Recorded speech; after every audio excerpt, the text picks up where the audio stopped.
Salve Maria! Estamos aqui em mais um programa Bíblia Sagrada. Primeiramente, eu gostaria de agradecer a todos vocês que estão acompanhando esse programa.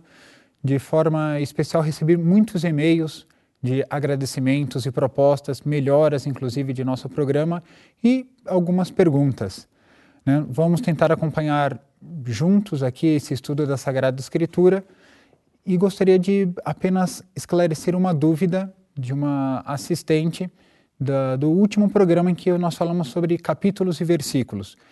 Qual era essa dúvida? Gostei muito das duas aulas. Tenho uma dúvida. Quando você diz que a Bíblia atual foi editada pelo protestante Robert Stephan, já havia religião protestante nessa época? E basicamente é isso, não é tanto uma questão de Bíblia, mas é uma questão de história da igreja. Mas com muito gosto nós respondemos em algumas breves palavras essa dúvida. Quando nós falamos dessa primeira edição oficial, onde se concretizou, que até hoje nós usamos, essa divisão entre capítulos e versículos, foi na segunda metade do século XVI. Martinho Lutero, que foi quem iniciou a revolta protestante, era um monge alemão, e os primeiros sermões dele contra as indulgências foi em 1516, foi, portanto, na primeira metade do século XVI. Em 1517, ele lançou aquelas 95 teses, que são conhecidas dele, em que, inclusive, chamava a um debate público aos católicos em relação a essas 95 teses dele. Algo interessante é que depois Lutero deu origem, na Alemanha, ao ramo do protestantismo, são os luteranos. Mais tarde, João Calvino vai também ter muito papel em Genebra, em que vai dar origem aos calvinistas. E uma coisa que vale notar que o rei Henrique VIII, na Inglaterra, ele nessa época, durante esses anos, ele refutou essas teses de Lutero. E, inclusive, recebeu títulos do Papa da época, elogiando essa defesa da fé. No entanto, Henrique VIII ele teve que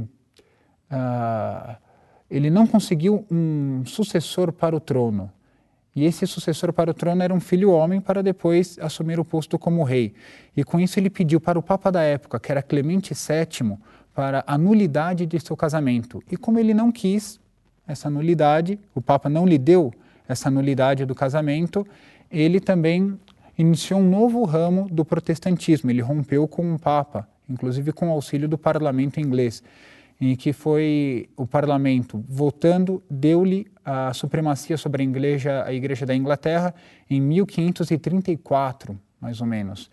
E com isso se separou a igreja da Inglaterra de Roma e fundou o ramo do anglicanismo, os anglicanos. E com isso, ainda na primeira metade do século XVI, já surgiu alguns ramos do protestantismo, os principais, que depois foram dar nas suas subdivisões. Então, portanto, já na primeira metade do século XVI surgiu o protestantismo. Por isso que foi na segunda metade que um editor protestante fez essa edição da Bíblia em versículos e capítulos, aproveitando-se do trabalho já realizado pelos católicos. Bom, uma segunda pergunta que surgiu também para nós gostaria que me respondesse, pelo menos por e-mail, aonde eu encontro essa passagem que fala que o Senhor saiu à procura de trabalhadores para a sua vinha. E o que diz essa parábola? Então, gostaria de transmitir que essa parábola ela se encontra no evangelista São Mateus. É no capítulo 20, dos versículos de 1 a 16. Se vocês me permitem, em alguns instantes eu vou ler o que diz essa parábola, para que nós acompanhemos juntos. Pois o reino dos céus é como um proprietário que saiu de madrugada para contratar trabalhadores para a sua vinha. Combinou com os trabalhadores a diária e os mandou para a vinha. Em plena manhã, saiu de novo, viu outros que estavam na praça desocupados e lhes disse: Ide também vós para a minha vinha, eu pagarei o que for justo. E eles foram. Ao meio-dia, e em plena tarde, ele saiu novamente e fez a mesma coisa. Saindo outra vez pelo fim da tarde, encontrou outros que estavam na praça e lhes disse: Por que estáis aí o dia inteiro desocupados? Eles responderam: Porque ninguém nos contratou. E ele lhes disse: Ide vós também para a minha vinha. Ao anoitecer, o dono da vinha disse ao administrador: Chama os trabalhadores e faze o pagamento, começando pelos últimos até os primeiros. Vieram os que tinham sido contratados no final da tarde, cada qual recebendo a diária. Em seguida, vieram os que foram contratados primeiro, pensando que iam receber mais. Porém, cada um deles também recebeu a mesma diária. Ao receberem o pagamento, começaram a murmurar contra o proprietário. Estes últimos trabalharam 1 hora só, e tu os igualastes a nós, que portamos o peso do dia e o calor ardente? Então ele respondeu a um deles: Companheiro, não estou sendo injusto contigo.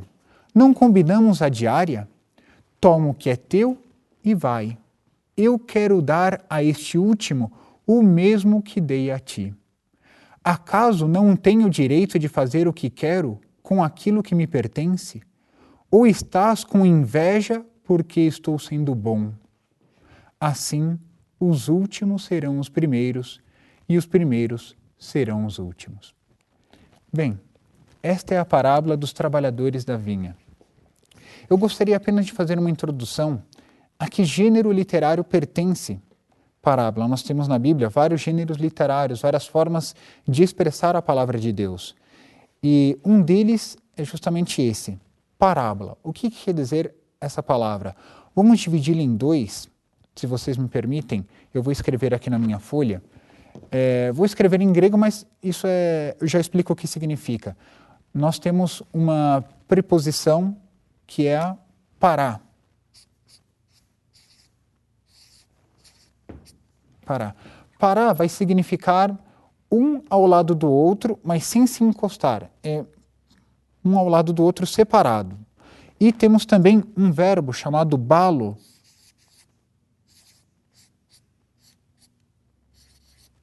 em grego, que significa lançar, atirar.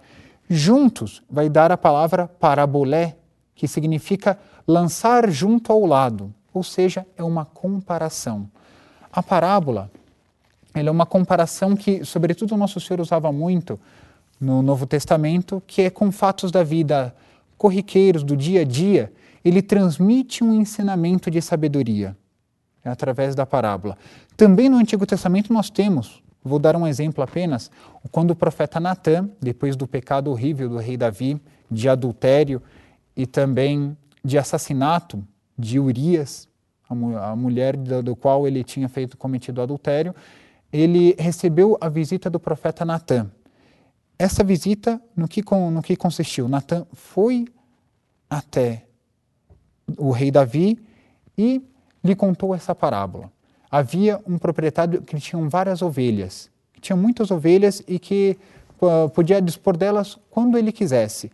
E tinha um outro proprietário mais pobre que tinha apenas uma ovelha, que tratava quase que como um de seus filhos, cuidava em casa, dava de comer. E quando esse, que era mais rico, recebeu uma visita, esse proprietário roubou a ovelha daquele que tinha apenas uma, matou e deu de comer ao seu visitante. Quando o rei Davi ouviu essa parábola, ficou indignado. Como isso? Ele roubou daquele que tinha apenas uma ovelha, e ele tendo tantas ovelhas, esse homem deve morrer. E o profeta Natã disse: Davi, este és tu. Então, nós vemos que através de um ensinamento de parábolas, de algo pastoril que era daquela época, nós temos que nos adaptar àquela época, ele deu uma mensagem de que Deus estava descontente com ele, rei Davi. Aqui também, o que significa essa parábola? Nós temos vários santos que comentam, inclusive da patrística, daqueles santos antigos, os primeiros, santos que comentam essa parábola. Alguns vão dizer que esse dia é, por exemplo, a nossa vida, em que as horas em que ele vai, a primeira hora, a segunda hora, a terceira hora, chamar esses trabalhadores, são as idades. Por exemplo, na infância Deus nos chama, depois na juventude, na maturidade e na ancianidade. Então isso representa as etapas da nossa vida em que Deus está nos chamando para trabalhar na sua vinha, ou seja, tornarmos-nos santos. Outros santos vão dizer que não, isso se refere a cada época histórica. Por exemplo, a Noé, né, na primeira hora, depois a Adão, na primeira hora, a Noé, a Abraão. Então vai separando pelas épocas históricas. Então nós temos, cada parte disso os santos interpretaram. Em geral, nós podemos dizer o que? Eu vou ler um comentário do Papa Bento XVI, num Ângelus que ele fez em 2008. Apenas uma frase. É claro que aquela moeda, aquele denário, aquele pagamento, né, representa a vida eterna, a dádiva que Deus reserva a todos. Aliás, precisamente aqueles que são considerados os últimos, se o aceitarem, serão os primeiros, enquanto os primeiros podem correr o risco de ser os últimos. Nós podemos dizer, inclusive, numa interpretação geral dessa parábola, que todos esses que vieram antes, que começaram a trabalhar desde o calor do dia, são todos esses povos que receberam a revelação de Deus desde o início, que são os judeus, o povo hebreu que depois deu nos judeus. E esses últimos que trabalharam apenas na última hora, nós podemos interpretar como se fossem os pagãos. Esses pagãos que receberam de última hora a revelação e também foram salvos. E podemos aplicar, apenas para a questão de estudo, se cada um quiser, foi o Papa João Paulo II escreveu uma exortação pós-sinodal, que todos depois podem acompanhar se quiserem, que chama-se Christi Fideles Laity, que é para o apostolado dos leigos na igreja. E eles usam essa parábola para escrever toda essa exortação apostólica, mostrando como os leigos também têm papel na vida da igreja. São igreja também e devem fazer esse apostolado na vinha do Senhor. Enfim, são algumas pequenas interpretações em relação a essa parábola da vinha. Agradecemos as perguntas, reavivamos também a que todos comentem no Twitter, no Facebook e também por e-mail se comuniquem conosco em algumas dúvidas ou comentários ou propostas de temas para nós convivermos um pouquinho neste programa. Lembro também que na quinta-feira será lançado outro programa, não só na semana que vem, mas nessa quinta-feira também nos acompanhamos. Muito obrigado a todos e salve Maria.